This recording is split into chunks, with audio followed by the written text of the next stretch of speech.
Most people think the rejection that would break. An avoidant is the dramatic kind, the angry block, the public call out, the long message that lists every wound, the final speech that says, "You ruined me and now you'll feel it too." And I understand why people reach for that. Because pain wants an outlet. Pain wants the other person to finally understand. Pain wants a moment where the power shifts and the one who felt small finally feels seen. But with an avoidant, that kind of rejection often doesn't land the way you think it will. Because avoidant psychology has a built-in escape hatch for intensity. They can label it as drama, they can label it as chaos, they can label it as too much. And that label becomes permission to detach without looking back. That is why the first keynote flips expectations. The rejection that hurts them most is not the one that looks strongest on the outside.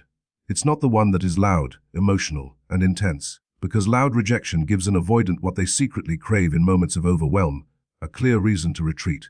It confirms their internal story. It gives them a neat file folder to put you in. It allows them to say, "See, this is why I keep distance. See, relationships are messy. See, I was right to protect myself." And once they have that story, they don't have to sit with the real truth underneath, that they contributed to the breakdown, that their avoidance created harm, that they lost someone not because love is impossible, but because they couldn't tolerate closeness. When you reject them with anger, your anger can become the spotlight, and the avoidant can hide behind it. They don't have to look at their inconsistency. They don't have to look at their withdrawal. They don't have to look at the way they took comfort from your effort while offering uncertainty in return. They can simply focus on your emotional intensity and decide that your emotions are the problem. This isn't because your emotions are wrong. It's because their nervous system has been trained to treat strong emotion as danger. So the moment they feel emotional heat, their body chooses distance. Anger is heat.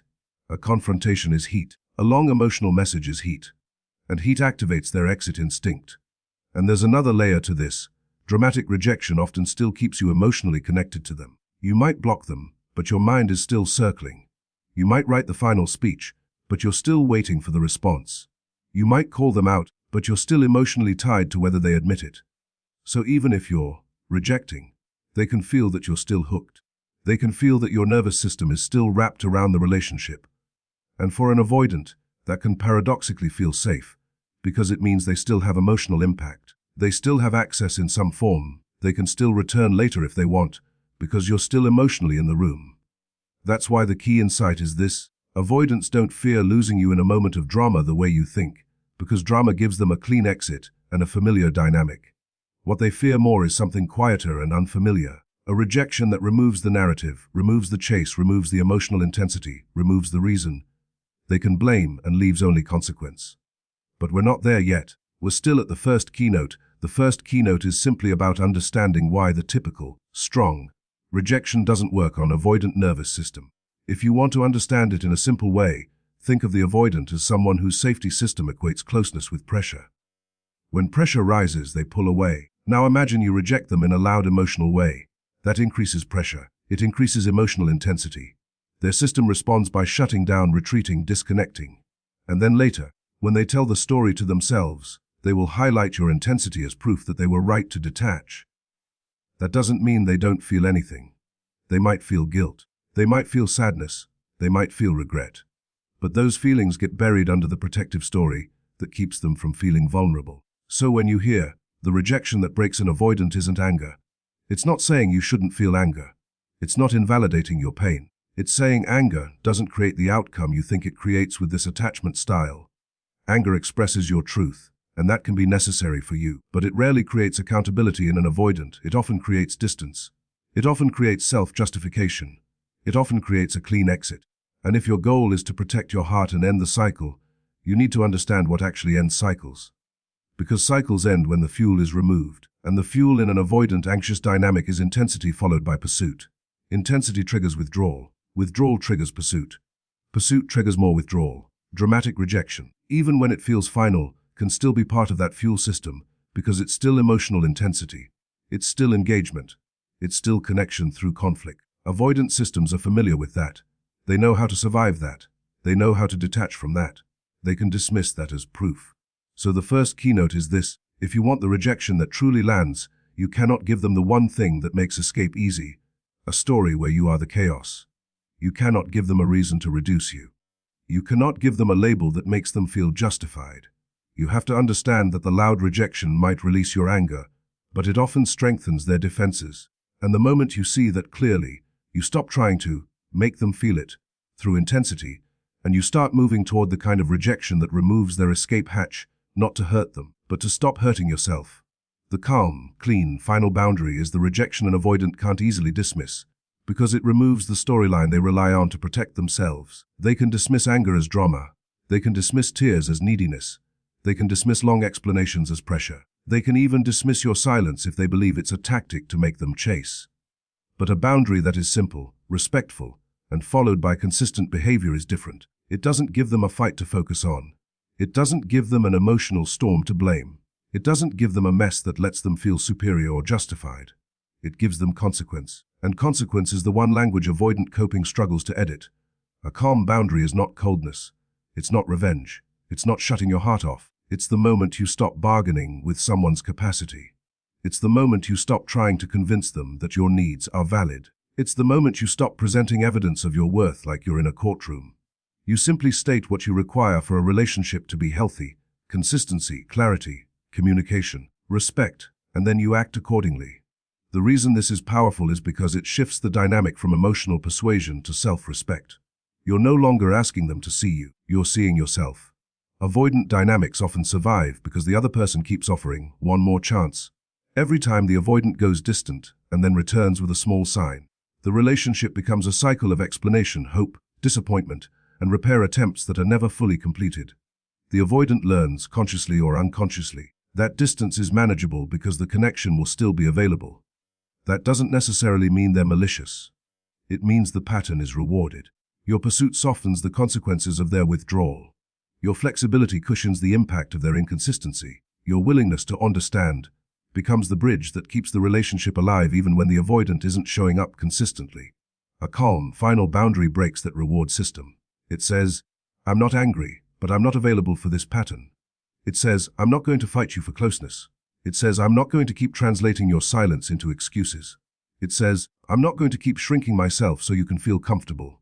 And the avoidant can't easily turn that into, you're too much. Because you're not being too much. You're being clear. You're being stable. You're being respectful. You are removing yourself without making them the villain. That is what makes it land. This is also why it feels so hard to do. When you love someone, you want to be understood. You want the conversation that finally makes them realize. You want the moment where they soften and say, you're right, I'm sorry, I'm here. You want closure with warmth. But in avoidant dynamics, closure often comes through consistency, not conversation. Not because conversation is bad, but because avoidant defenses are skilled at turning conversation into smoke. They can agree in the moment and disappear later. They can apologize and repeat. They can promise and avoid.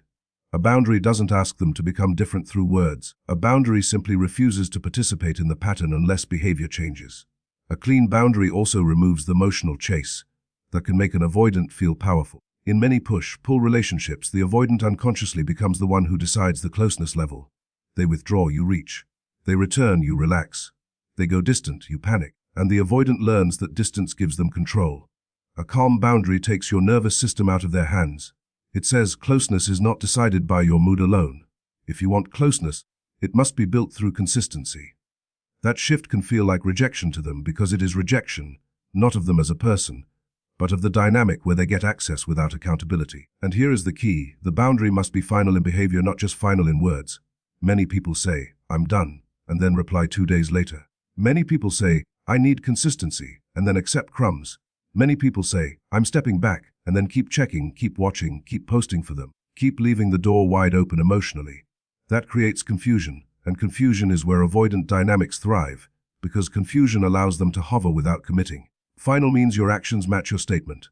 Not dramatic, not punishing, just consistent. You stop offering the benefits of connection to someone who isn't offering the responsibilities of connection.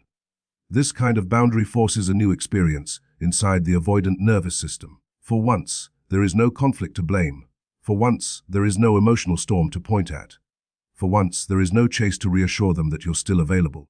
They are left with quiet consequence. They are left with the reality that distance leads to disconnection, and that the person they assumed would keep the thread alive has stopped doing that work. That can be the moment their feelings surface later, because now the usual coping strategy, withdrawal, doesn't produce safety, it produces loss. And for you, this is where your power returns. Because the calm boundary isn't meant to make them reach out. It's meant to make you safe. It's meant to stop you from living in uncertainty. It's meant to end the cycle of probing, pleading, and translating. Whether they change or not, you win, because you stop abandoning yourself. You stop calling anxiety love. You stop calling inconsistency depth. You step into the kind of self-respect that doesn't need to be loud to be final. They weren't only attached to you, they were attached to your emotional labor. And if you truly understand this, it will change the way you interpret everything that happened between you. Because when people talk about avoidance, they focus on distance, silence, inconsistency, but they often miss the invisible exchange that keeps the entire dynamic alive. In many avoidant relationships, the avoidant doesn't just receive love, they receive regulation. They receive a nervous system service without ever asking for it directly. They receive the way you smooth over tension, the way you fill in gaps, the way you carry emotional continuity when they disappear. And that is why the relationship can feel so draining, because you weren't only loving them, you were stabilizing them. Emotional labor is the work you do to keep the connection safe and steady when the other person is inconsistent. It's the way you monitor tone, timing, and distance. It's the way you soften your needs so they don't feel overwhelmed. It's the way you translate their silence into excuses so you don't have to face rejection. It's the way you send the "it's okay" message even when it isn't okay, because you're afraid honesty will push them away. It's the way you become the therapist inside the relationship, the emotional manager, the one who holds the narrative together when the other person refuses to talk about what's real. And here is the brutal part: avoidants may not consciously choose this, but they absolutely benefit from it. Your emotional labor reduces consequences for them. When they withdraw, your labor keeps the bond alive. When they go cold, your labor keeps warmth in the room. When they avoid a difficult conversation, your labor creates a workaround. You accept half answers, you drop your questions, you wait, you understand. You try again later. Your nervous system becomes the bridge between disconnection and connection. So the avoidant can remain avoidant and still feel attached, because your effort is doing the connecting for both of you. This is why an avoidant can seem so calm during conflict. You're in emotional pain, you need clarity, you want to talk, but they look detached, and you think they don't care. Often what's happening is that you care enough for two people. You are holding all the tension. You are holding the fear of loss. You are holding the emotional responsibility. They can stay calm because you're carrying what they refuse to carry. You're doing the processing out loud while they process by shutting down. The attachment they develop to your emotional labor can look like missing you, but it's often missing the role you played. They miss the way you made the relationship feel stable, even when they weren't stable. They miss the reassurance of knowing you would still be there after their distance. They miss the way you made their inconsistency survivable. They miss the way you loved them without demanding they grow. And that sounds harsh, but it's not meant to shame them. It's meant to wake you up. Because if you confuse their dependence on your labor with their readiness to love you well, you will keep giving more and more of yourself in exchange for small moments of closeness. This also explains why your pain can become addictive to them in a strange way. Not because they enjoy hurting you, but because your emotional reactions prove you're invested. Your long messages prove you still care. Your tears prove you're attached. Your efforts prove you'll stay. Even your anger can prove you're emotionally engaged. So they can disappear and still feel safe that you're not truly leaving, because your emotional labor continues in the background. Your attention, your monitoring, your hope, your availability. That's why people feel trapped, because they're still the relationship even when the avoidant is half out. And this is why the calm boundary is so disruptive, because it removes the labor. It removes the soothing. It removes the translation. It removes the bridge. Suddenly, their withdrawal produces something it rarely produced before: real disconnection. Your silence becomes quiet consequence, not a tactic. Your absence becomes actual absence, not emotional hovering. And for the avoidant, this can feel like a shock, because their nervous system was used to you keeping the thread alive. They didn't always know they were relying on it, but they were. You can tell whether someone was attached to your labor by how they respond when you stop providing it. If they only show up when you're pulling away, they may be responding to the loss of regulation, not the desire to build. If they send a message when they feel you slipping, but avoid real conversation when you're present, they're chasing the comfort of access, not the responsibility of intimacy. If they come back with warmth but no accountability, it's often because they want the benefits of your emotional labor without changing the pattern that required it. So the growth for you is to stop being the emotional engine. Stop being the one who keeps the relationship alive by force. Stop being the one who makes uncertainty feel like hope. Stop being the one who turns inconsistency into a puzzle you solve. Because your job isn't to keep someone regulated at the cost of your own peace. Your job is to participate in a relationship where both people carry the emotional weight. This is what makes your withdrawal so powerful, not because it's a game, but because it's a restoration. You are taking your energy back from a dynamic that trained you to overfunction. You are letting the relationship stand on its own legs, and if it collapses without your labor, that tells you something painful but valuable. It wasn't love that was holding it together. It was you, and once you see that, you stop asking, how do I make them choose me? You start asking, why am I choosing a dynamic that requires me to disappear inside it? You stop trying to win someone who survives on your effort, and you start building a life where love is mutual, not managed. When you stop chasing, their coping stops working. And that is not a motivational quote, it's a psychological mechanism. Avoidant coping relies on distance to regulate discomfort, and it often relies on your pursuit to soften the consequences of that distance. That's why the dynamic can feel so unfair, because the moment they pull away, you feel anxious, you reach. You explain, you try to repair, you try to reconnect, and your reaching becomes the bridge that keeps the relationship alive. Your reaching reduces their fear of abandonment while allowing them to maintain their fear of intimacy. It's the perfect arrangement for avoidants to survive because they get space without losing access. So when you finally stop chasing, something breaks, not in a cruel way, but in a structural way. The pattern loses its fuel. Their withdrawal no longer produces the same result. The silence no longer gets filled by your reassurance. The distance no longer comes with the comforting evidence that you're still waiting. The emotional thermostat they used to control stops responding because you're no longer running to turn the heat back on every time they turn it down. And this is exactly why no chase can feel like rejection to an avoidant, because it creates the one experience their coping didn't plan for consequence. At first, many avoidants feel relief when you stop chasing.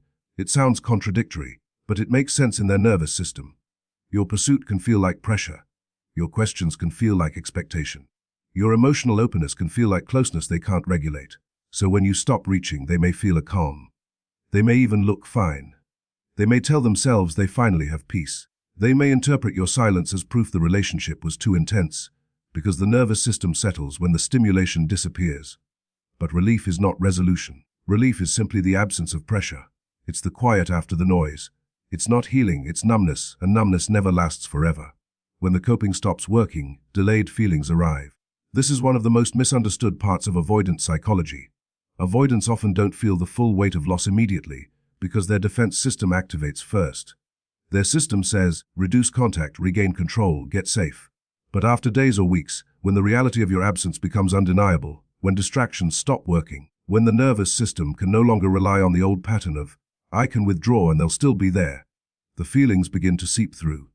Not always as sadness at first, sometimes as restlessness, irritability, curiosity, jealousy, a sudden impulse to check your socials, a random thought of you in the middle of the day.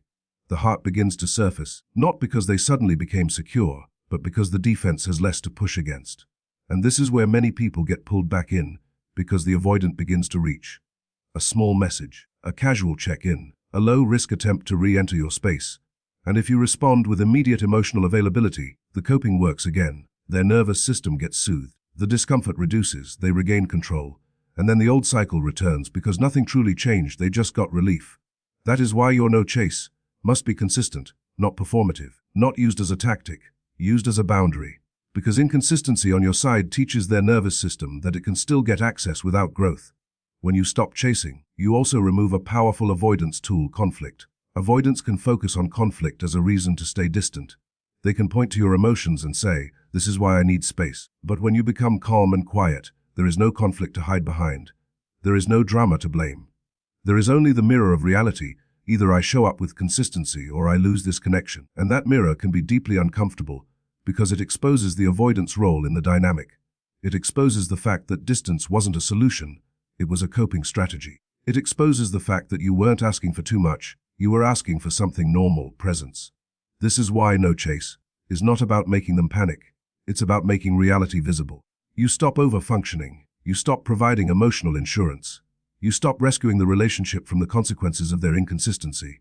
And as reality becomes visible, the avoidant has two possible responses. They may rise, meaning they choose growth. They choose accountability. They choose real communication. they choose consistent effort. Or they may retreat further, meaning they choose avoidance, they choose comfort, they choose distance. Either way you win, because you are no longer trapped in a cycle where your love has to be proven by how much you tolerate. So when their coping stops working, it can look like them suddenly missing you, suddenly noticing you, suddenly reaching out. But the purpose of your boundary is not to create that reach out. The purpose is to stop giving your heart to a pattern that depends on you chasing your own dignity. And the moment you stop chasing, you don't just change them, you change you. You teach your nervous system that you are safe even without their attention. You reclaim your center. And that shift, your stability in the face of uncertainty, is what makes avoidance either evolve or reveal itself. Not games, not jealousy, not manipulation, just consistency, one clear boundary followed by matching behavior. And that is the ethical trigger that changes everything. Because the word trigger gets misused online. People hear trigger and avoidant, and they imagine a strategy designed to make someone panic, to make them suffer, to make them chase. But the only ethical trigger is the one that doesn't try to control their emotions. It simply changes the conditions of access. It doesn't aim to harm them. It aims to stop harming you. And in avoidant dynamics, the moment you change the conditions of access, you change the entire nervous system economy of the relationship. Avoidant patterns often thrive in ambiguity. Ambiguity means they can come close and pull away without fully losing the bond. Ambiguity means they can give a breadcrumb and reset your hope. Ambiguity means they can disappear in return and still be welcomed. Ambiguity means they can avoid accountability because nothing is ever clearly defined. And when nothing is clearly defined, you remain in negotiation mode, trying to interpret what they feel, trying to read their silence, trying to decode their mixed signals. That decoding is exhausting. And it also quietly rewards the avoidant, because your effort keeps the relationship alive without requiring them to change. Consistency is the opposite of ambiguity. Consistency is when your words and actions match.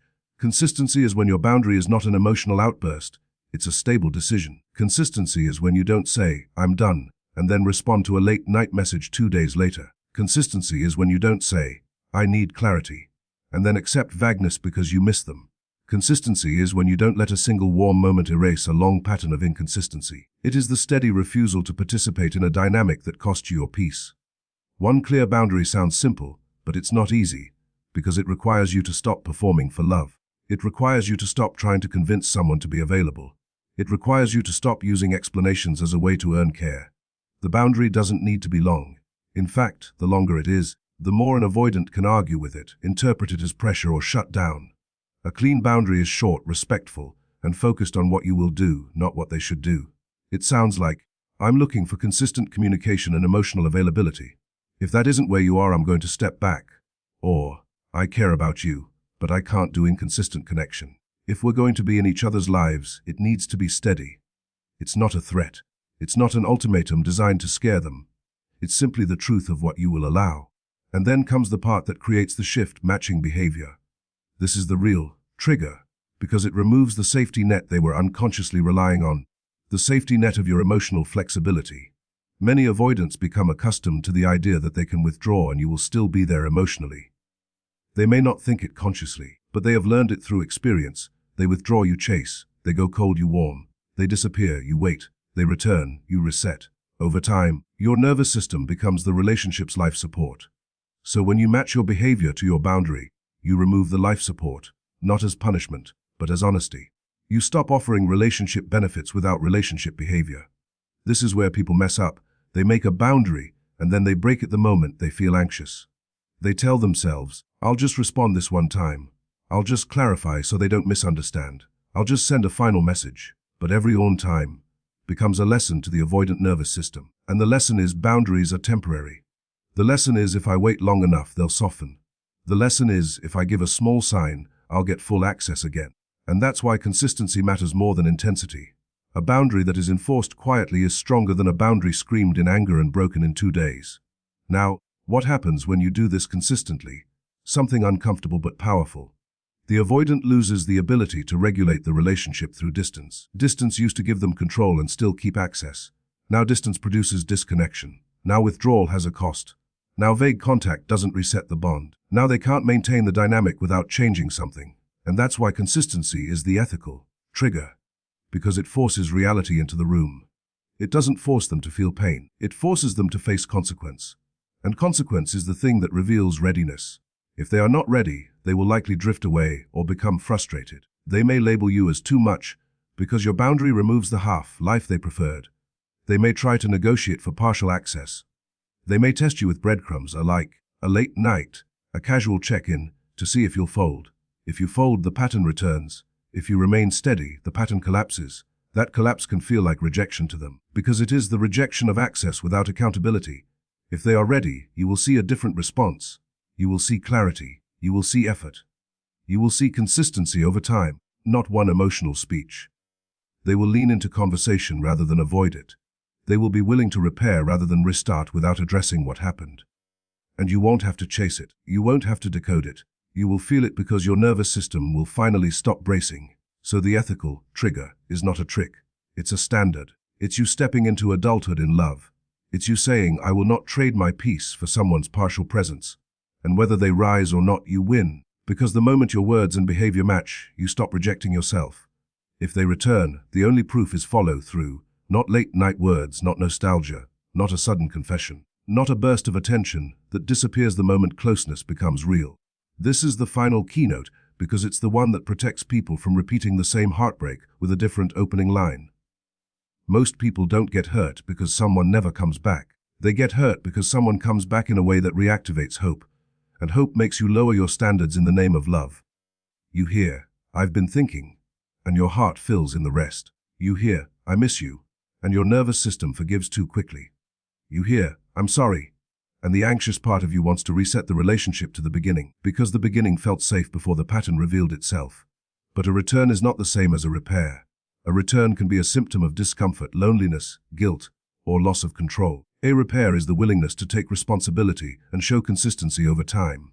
And avoidant psychology often produces returns without repairs, because returns offer relief. A message gives them a quick reduction in anxiety. A check-in confirms you're still there. A small reconnection gives them warmth without requiring the long-term work of emotional availability. That's why you cannot treat the return as the evidence. The return is only an invitation. The evidence is what happens after. Follow-through means they don't just enter your life again. They stay present in it. They communicate in daylight, not just when they're lonely at night. They don't disappear after a good conversation. They don't punish you for having feelings. They don't go silent when you ask for clarity. They don't reset the relationship without addressing what broke it. They don't try to skip over accountability with phrases like, can we just move on? Because moving on without understanding is how the same wound gets reopened. Follow-through looks like consistency, and consistency is not 1 week of effort. It is a pattern that holds when emotions rise, when conflict appears, when intimacy deepens, when expectations become real. This is where many people get confused, because they think the strongest sign of love is intensity. They think love is the big message, the crying phone call, the dramatic, I can't live without you. But intensity can be a nervous system spike, not a character change. Intensity can be fear of consequences, not devotion. Intensity can be panic at losing access, not readiness to build. And an avoidant can be very intense in a moment, because moments are easier than consistency. A moment doesn't require a new identity. A moment doesn't require daily emotional presence. A moment doesn't require learning communication skills. A moment just requires emotion. Consistency requires maturity. So the final keynote is asking you to stop giving your heart away based on moments. Stop handing out trust based on speeches. Stop mistaking regret for repair. If they return, your power is in how you respond. Not cold, not cruel, not punishing, but discerning. You can be warm and still have standards. You can be kind and still require consistency. You can listen and still protect yourself. You can say, I'm open to a conversation, and I need to see steady behavior if we're going to rebuild. That is not pressure. That is self-respect. And here's what follow-through specifically looks like in an avoidant return, because you need something concrete. It looks like them acknowledging what happened without making you the problem. It looks like them taking ownership of their withdrawal instead of blaming your emotions for it. It looks like them being willing to have uncomfortable conversations without shutting down. It looks like them making a clear plan, not vague promises, and then showing up according to that plan. It looks like consistent contact, not constant texting, but reliable communication. It looks like them showing curiosity about your feelings and actually staying present when you share them. It looks like them not rushing you to trust them again, because someone who is truly accountable understands that trust is rebuilt, not demanded.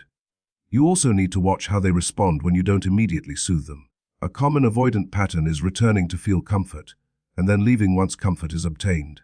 If they message you and you respond calmly but don't flood them with reassurance, do they still engage or do they fade? If you ask a simple question like, "What are you hoping for here?" do they answer or do they avoid? If you set a boundary like, "I'm not comfortable with inconsistent contact," do they respect it or do they push back? The way they handle your standard tells you everything. Someone who is ready will not punish your self-respect. Someone who is not ready will. And the most important part, follow-through has to be measured over time. Because avoidant patterns often surge and fade. They can show up intensely for a short period, and then retreat when intimacy starts to settle into something real. That's why you do not rebuild with your heart first. You rebuild with observation first. You allow time to reveal whether this is a new pattern, or the same pattern with better words. You don't fall for urgency. You don't fall for guilt. You don't fall for, "I'm different now," without evidence. This keynote is not about shutting the door forever. It's about protecting the door from being used as a revolving entrance for someone who hasn't changed. Because the most painful rejection isn't when they leave, it's when they return just enough to reopen you, and then leave again. So if they come back, let your standard be the filter. Let consistency be the requirement. Let follow-through be the proof. And if they can't meet that, you don't need to hate them. You simply stop handing your heart to a pattern that keeps breaking it.